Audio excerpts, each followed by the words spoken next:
دوستو آج ہم پاکستانی جوڈیشری کے ایک ایسے دلچسپ کیس کے بارے میں جانیں گے جس کے فیصلے پر پوری قوم کی نظریں تھیں۔ اس کیس کے فیصلے نے پوری پاکستانی قوم کو مایوس کیا۔ قوم آج بھی سمجھنے سے قاصر ہے کہ یہ فیصلہ کن ثبوتوں، حالات اور وجوہات کی بنا پر کیا گیا۔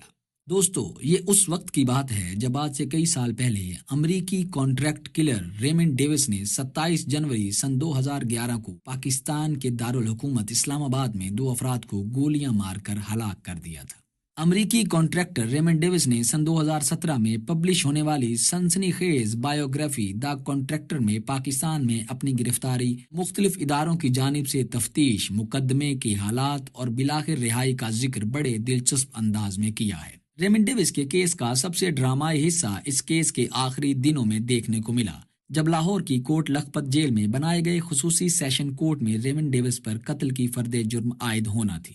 ریمنڈ ڈیوس کا اپنا کہنا تھا کہ اسے اس رات بالکل نیند نہیں آئی۔ عدالت میں اس دن عام دنوں سے زیادہ بھیڑ تھی اور ریمنڈ ڈیوس کو سٹیل کے ایک پنجرے میں بند کر کے جج کے سامنے پیش کیا گیا تھا۔ ریمنڈ ڈیوس کو گمان ہو رہا تھا کہ کیا یہ پنجرہ اسے لوگوں سے بچانے کے لیے ہے یا پھر لوگوں کو اس کی وحشت سے بچانے کے لیے ہے۔ اس دوران وہاں موجود لوگوں کے رویے سے ریمنڈ ڈیوس کو لگا جیسے وہ سبھی لوگ جج کی جانب سے ان کے قصوروار ہونے کا فیصلہ سنائے جانے کے انتظار میں ہیں، تاکہ اس کے بعد وہ مجھے گھسیٹ کر کسی قریبی درخت سے لٹکا کر پھانسی دے دیں۔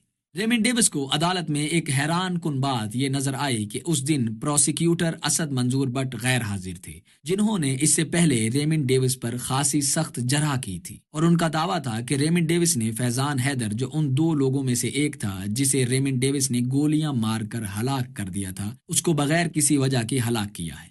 لیکن پروسیکیوٹر کی غیر حاضری کی وجہ دراصل کچھ اور تھی۔ بعد میں اس خبر کی تصدیق ہوئی کہ پروسیکیوٹر وکیل اسد منظور بٹ کو پیشی کے دن نامعلوم افراد کی جانب سے اغوا کر کے قید کر دیا گیا اور کارروائی سے دور رکھنے کے ساتھ ساتھ اپنے کلائنٹ سے بھی ملنے نہیں دیا گیا تھا۔ دوستو اس بات کی حقیقت ہم آپ کو ویڈیو کے اینڈ میں ضرور بتائیں گے۔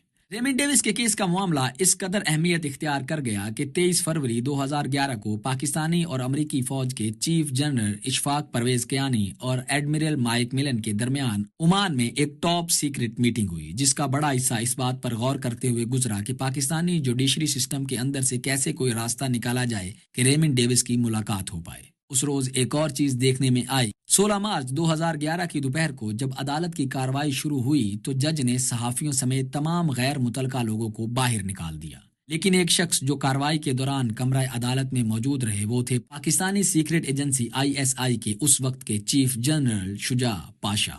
اس وقت ریمنڈ ڈیوس کو پتہ نہیں تھا کہ یہ شخص ہے کون، اور اسے یہ بھی پتہ نہیں تھا کہ اس کی آنکھوں سے اوجھل اسے بچانے کے لیے اس وقت کافی کچھ کیا جا رہا تھا۔ ان سرگرمیوں کے ماسٹر مائنڈ جنرل پاشا تھے، جو ایک طرف امریکی CIA کے سابق چیف لیون پینٹا سے ملاقات کر رہے تھے تو دوسری جانب اسلام آباد میں امریکی سفیر کیمرون منٹر سے بھی رابطے میں تھے۔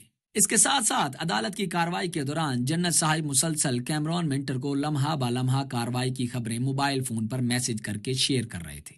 عدالتی کارروائی اردو میں ہو رہی تھی، اس لیے ریمنڈ ڈیوس کو کچھ بھی پتہ نہیں چل رہا تھا کہ ہو کیا رہا ہے، لیکن درمیان میں وہاں موجود لوگوں کے رد عمل سے پتہ چل رہا تھا کہ کوئی بڑی بات ہو رہی ہے۔ ریمنڈ ڈیوس کی ایک امریکی ساتھی پال پنجرے کے قریب آئیں اور کہا کہ جج نے عدالت کو شرعی عدالت میں تبدیل کر دیا ہے۔ ریمنڈ ڈیوس نے حیران ہو کر پال سے پوچھا، یہ کیا کہہ رہی ہو؟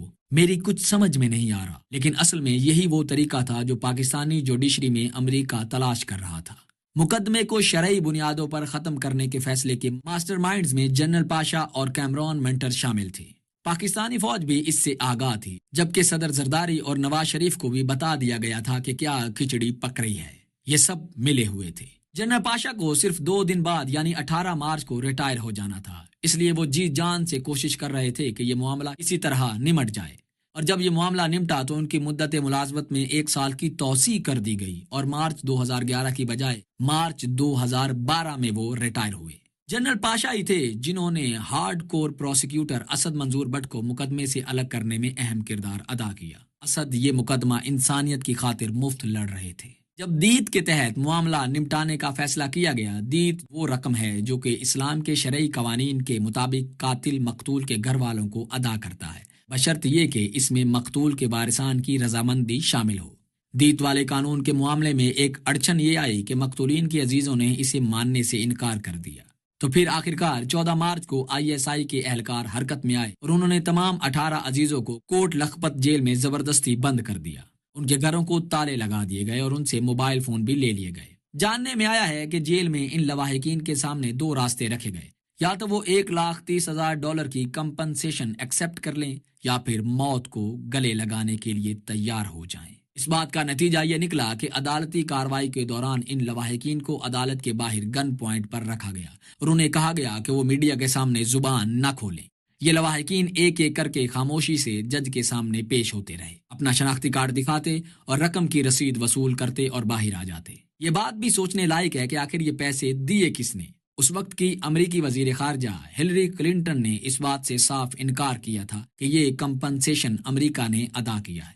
تاہم بعد میں خبریں آئیں کہ رقم ISI نے دی اور بعد میں اس کا بل امریکہ کو پیش کر دیا گیا۔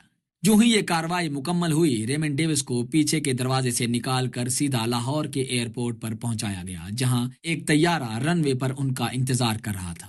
اور جو پاکستان کی عدالتی، سفارتی اور سیاسی تاریخ کا یہ عجیب و غریب کیس بند ہو گیا۔ آپ کی نظر میں یہ کیا ہے؟ اور جن حالات میں یہ فیصلہ دیا گیا، مرنے والوں کے لواحقین کے لیے جو حالات پیدا کیے گئے، کیا وہ درست ہیں؟ آپ اس بارے میں کیا سوچتے ہیں؟ کامنٹ میں ضرور بتائیے گا۔ تو دوستو، اس کے ساتھ ہی ہماری آج کی ویڈیو ختم ہوتی ہے۔ اگلی دفعہ تک کے لیے اللہ حافظ۔